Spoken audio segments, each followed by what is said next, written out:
Hi guys, welcome to technical study zone.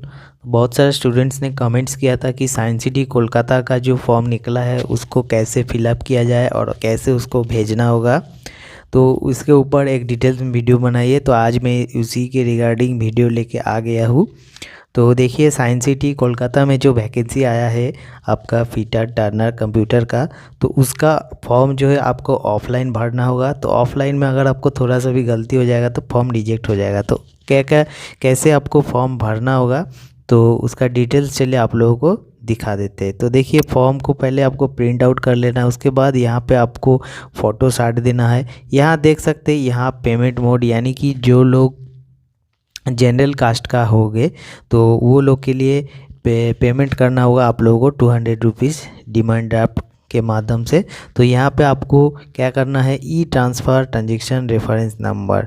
तो अगर आप ई ट्रांसफ़र करते हैं तो उसका ट्रांजेक्शन रेफरेंस नंबर जो होगा यहाँ पे डाल देना होगा, और डेट ऑफ ट्रांजेक्शन, किस तारीख को आप ट्रांजेक्शन किए हैं उसका डेट डाल देना होगा।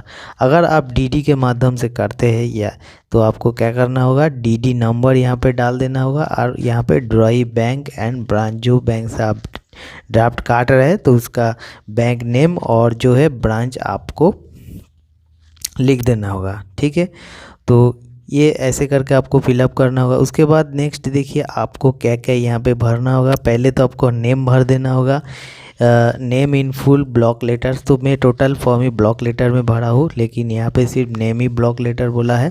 और जो है एक चीज़, आप लोग फॉर्म फिलअप कीजिएगा only black ball pain point से आप लोग फॉर्म फिलअप कीजिएगा। उसके बाद देख सकते हैं यहाँ पे address in full permanent address यहाँ पे लिखा है, तो यहाँ पे मैंने परमानेंट एड्रेस डाल दिए। उसके बाद देख सकते हैं प्रेजेंट एड्रेस यहाँ पे मांगा है, तो प्रेजेंट एड्रेस भी हम डाल दिए हैं, विलेज जो है आप हमारा वो डाल दिए। उसके बाद यहाँ पे मोबाइल नंबर और ऑल्टरनेटिव मोबाइल नंबर डालना है, वो आप लोग डाल दीजिएगा। उसके बाद ईमेल आईडी डाल दीजिएगा। ठीक है, email ID only block letters में लिखा हुआ है। ठीक है, उसके बाद क्या है, आपको उसके बाद date of birth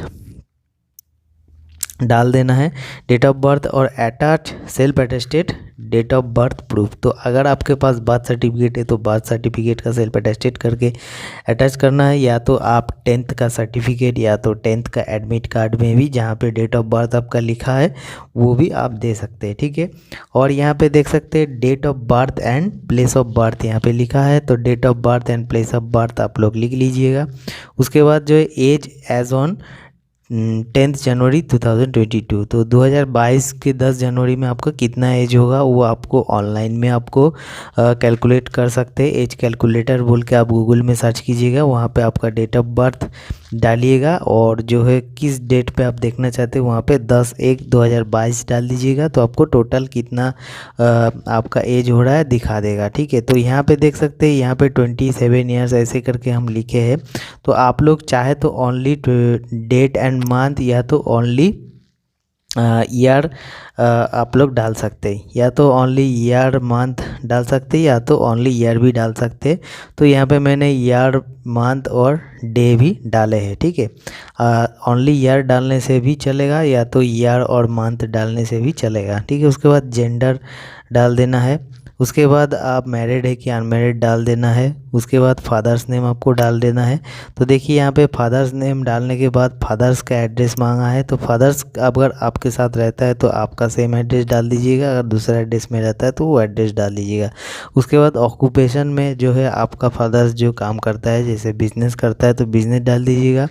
if retire from government service, अगर आप गवर्नमेंट सर्विस से रिटायर है, मतलब आपका फादर गवर्नमेंट सर्विस से रिटायर है और एक फैमिली पेंशनर है, तो आपको लिखना होगा। और अगर आपका नहीं है तो एनए लिख देना है। ठीक है, एनए मतलब नॉट एप्लीकेबल, जो भी चीज़ आपका नॉट एप्लीकेबल है वो एनए लिख दीजिएगा। ठीक है, उसके बाद मदर्स नेम लिखना है, मदर्स का एड्रेस लिखना है, और ऑक्यूपेशन लिखना है। ठीक है, और गवर्नमेंट रिटायर है कि नहीं वो लिखना है। ठीक है, वो लिख देना है। उसके बाद जो है आपको सिटीजनशिप, अगर आप इंडियन है तो इंडियन बाय बर्थ और बाय डोमिसाइल लिखना है, तो इंडियन बाय बर्थ यहाँ पे लिख दिए है।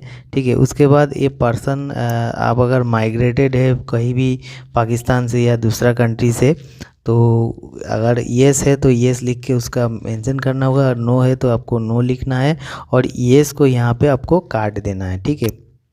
उसके बाद अगर आप SC ST कुछ भी हो तो आपको क्या करना है, येस लिखना है, ठीक है। आप यहाँ पे येस को टिक कर दीजिएगा, ठीक है। येस लिखना है और जो है आपका क्या कास्ट है ये आपको लिखना है। और भी अच्छा होगा आप अगर ब्रैकेट में आपका सब कास्ट भी लिख दीजिएगा, आपका जो सब कास्ट है वो भी ब्रैकेट में लिख दीजिएगा, ठीक है। उसके बाद देख सकते हैं citizen of India by birth और बाय डोमिसाइल, ये आपको लिखना है बाय बर्थ। उसके बाद कहीं से भी माइग्रेटेड हुआ है कि नहीं तो नो लिख देना है। चलिए उसके बाद जो है आपका रिलीजन जो है हिंदू, क्रिश्चियन, मुस्लिम जो है आपको लिखना है। आप एंग्लो इंडियन है कि नहीं वो लिखना है, ठीक है। उसके बाद फिजिकली हैंडीकैप्ड है कि नहीं, NA नॉट एप्लीकेबल, एक सर्विसमैन है कि नहीं, ठीक है। तो है तो लिखना होगा, नहीं है तो नो लिखना होगा। उसके बाद यहाँ पे देखिए particular examination past and degree and technical qualification जो है आपको यहाँ पे डालने के लिए बोला जा रहा है। तो देखिए यहाँ पे 2 कॉलम है, ठीक है। एक देखिए 11 नंबर में, एक 12 नंबर है। तो 11 नंबर में भी बोल रहा है टेक्निकल क्वालिफिकेशन डाल सकते, और 12 में भी आप ओनली टेक्निकल या तो प्रोफेशनल कोई भी आप डाल सकते, ठीक है। तो वो एक्स्ट्रा करके दिया है। आप चाहे तो इसमें भी आप 10th, आपका 10th जो है 10th 12th, हाँ 10th 12th जो है आपका डाल सकते हैं। ITI डाल सकते हैं, या तो आप चाहे तो 10th को सिर्फ आप यहाँ पे डाल दीजिए, उसके बाद ITI को अलग से आप यहाँ पे डाल दीजिए, ठीक है।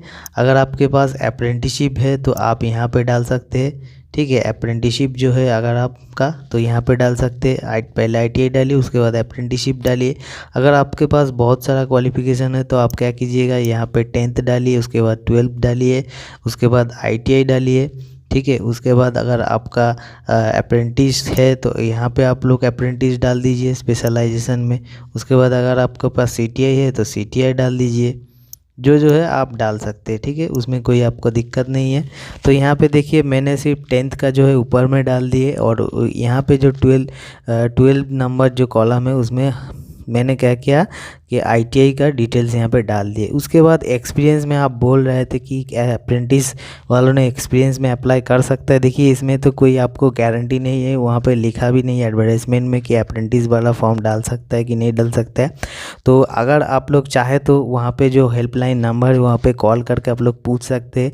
तो मैं ये वेरीफाई नहीं किया हूँ। अगर आप अप्रेंटिस है आपके पास तो अप्रेंटिस के बेसिस पे अगर आप डालना चाहते हो तो उस हिसाब से आपको क्या डालना होगा, उस हिसाब से मैंने एक यहाँ पे लिखा हो। तो देखिए एक्सपीरियंस अगर आप अप्रेंटिस को देना चाहते हैं तो आपको क्या करना है, नेचर ऑफ एम्प्लॉयमेंट अप्रेंटिसशिप, यहाँ पे आप लोग ट्रेनी लिख दीजिएगा, अप्रेंटिसशिप ट्रेनी, ठीक है। अप्रेंटिसशिप ट्रेनी, और यहाँ पे आपको एम्प्लॉयर जो नेम जहाँ से आप अप्रेंटिसशिप किए हैं, चाहे आपका सेल भेल ONGC जो भी हो वो लिखना है। डेट ऑफ ज्वाइनिंग, आप अप्रेंटिस जिस तारीख को ज्वाइन किए थे और जिस तारीख को आपका अप्रेंटिसशिप ख़त्म हुआ था, ठीक है। और सैलरी ड्रॉन, आपका लास्ट सैलरी, लास्ट स्टाइपेंड कितना था वो लिख देना, ठीक है।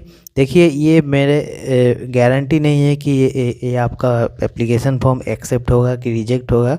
तो अगर आप चाहते हो अप्लाई करने के लिए तो आप चाहे तो डाल सकते हो, क्योंकि अप्रेंटिसशिप एज ए एक्सपीरियंस हिसाब से काउंट होता है। कई कई जगह अप्रेंटिसशिप एक्सपीरियंस के हिसाब से काउंट होता है, तो उसके ऊपर डिपेंड कर रहा है कि वो लोग आपको एक्सेप्ट करेगा कि नहीं, ठीक है।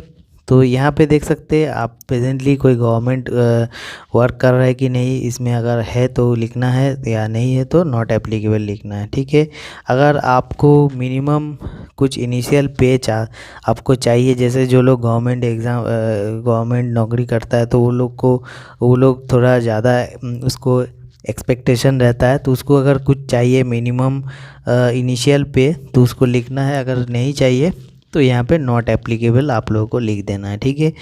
तो अगर आप के साथ NACM यानी कि national council for science museum के कोई रिलेटेड है तो यहाँ पे आपको लिखना है, नहीं तो नॉट एप्लीकेबल लिख दें। उसके बाद नेक्स्ट पेज में देखिए यहाँ पे लिखा है कि क्या कौन कौन सी लैंग्वेज आप जानते हैं, ठीक है। तो यहाँ पे देखिए read only, speak only, read and speak, read write and speak. अगर आप बोलना, लिखना और आप पढ़ भी सकते हो तो आपको तीनों ही अगर सकते हो तो आपको ये वाला कॉलम भरना है। अगर आप जैसे मान लीजिए आप ओनली बंगाली जो है आपको पढ़ सकते हो या फिर आप बोल सकते हो तो यहाँ पे आपको बंगाली लिखना है, आप सिर्फ बोल सकते हो। अगर आप हिंदी ओनली बोल सकते हो तो यहाँ पे आपको हिंदी लिखना है, ठीक है। जो आप बोल, लिख और पढ़ पाते हो उसको आपको यहाँ पे लिखना है, ठीक है। तो मैं यहाँ पे बंगाली लिख भी लेती हूँ, बोल भी लेती हूँ और इंग्लिश भी, हिंदी भी, ठीक है। तो इसके लिए बंगाली, इंग्लिश, हिंदी मैंने यहाँ पे लिखे। उसके बाद जो है आपको यहाँ पे ये पूछा जा रहा है कि आप इंडिया के कहीं भी आप काम करने के लिए प्रस्तुत है, तो अगर है तो येस लिखना है, नहीं है तो नो लिखना है। तो देखिए इस टाइम जो है आपको येस लिखना ही सही होगा, क्योंकि हो सके आप नो लिखे तो कुछ बाद में इन फ्यूचर में कुछ इफ़ेक्ट हुआ, तो आपको येस लिखना ही अच्छा होगा। अगर आप कोई दूसरा नौकरी के साथ जुड़े हुए तो आप एकदम ही कोलकाता से मतलब कोलकाता से बाहर नहीं जाना चाहते हो तो आप यहाँ पे नो लिखना, ठीक है। उसके बाद लिस्ट ऑफ इनक्लोजर, इनक्लोजर में आपको क्या देना है, जैसे बर्थ सर्टिफिकेट हो गया है तो कोई भी एज प्रूफ आपको यहाँ पे देना होगा, आपको ये सब लिखना होगा यहाँ पे, ठीक है। उसके बाद मैट्रिकुलेशन पास सर्टिफिकेट, उसके बाद ITI सर्टिफिकेट, उसके बाद कास्ट सर्टिफिकेट और एक्सपीरियंस सर्टिफिकेट। तो इतना कुछ आपको इनक्लोजर देना होगा, साथ में सेल्फ अटेस्टेड करके आपको देना होगा, ठीक है। आप चाहे तो ITI सर्टिफिकेट के बदले ITI के मार्कशीट भी, जितना भी आपका सेमेस्टर का मार्कशीट है वो भी आप दे सकते हैं, ठीक है।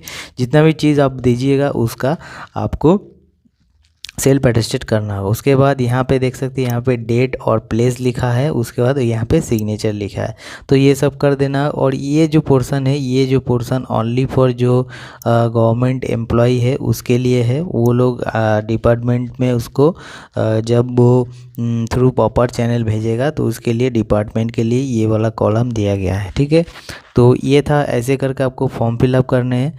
उसके बाद देखिए कि फॉर्म के ऊपर जो है एनवेलप में आपको एनवेलप कैसे फिल करना होगा, ठीक है। तो चलिए देखिए यहाँ पे एनवेलप जो है आपको एनवेलप के ऊपर लिखना है application for the post of technician, A bracket में जो पोस्ट में आप अप्लाई करना चाहते हैं, पीटर टर्नर कंप्यूटर, ये लिखना है। उसके बाद एट साइंस सिटी कोलकाता, ये वाला चीज़ ऊपर में आपको प्रेस्क्राइब करना है, ठीक है। उसके बाद यहाँ पे आपको राइट साइड में 2 लिखना है, आपका राइट साइड में 2 लिखना है, to the director science city JBS Haldane avenue Kolkata, ये आपको देना होगा। और यहाँ पे आपको लेफ़्ट साइड में जो है फॉर्म लिखना है, आपका नेम डालना है, केयर ऑफ आपका फादर्स नेम, एड्रेस जो है आपको यहाँ पे डालना है, मोबाइल नंबर जो है आपको यहाँ पे डाल देना होगा। तो ऐसे करके अगर आप फॉर्म फिलअप कीजिएगा तो आपका फॉर्म एकदम रिजेक्ट नहीं होगा, ठीक है। तो आप जो है पोस्ट जो है बाय पोस्ट कैसे करना होगा, आप नॉर्मल जनरल पोस्ट भी कर सकते हैं या तो स्पीड पोस्ट भी कर सकते हैं, ठीक है। रजिस्टर पोस्ट मत कीजिएगा, स्पीड पोस्ट या तो नॉर्मल पोस्ट कीजिएगा, ठीक है। आपके पास बहुत सारा टाइम है, तो ऐसे करके जो आप फॉर्म फिलअप कीजिए। अगर आपको वीडियो अच्छा लगे तो लाइक कर दीजिए, शेयर कर दीजिए और चैनल को सब्सक्राइब कर दीजिए। और अगर आपका कुछ दिक्कत हो रहा है तो कमेंट ज़रूर कीजिए।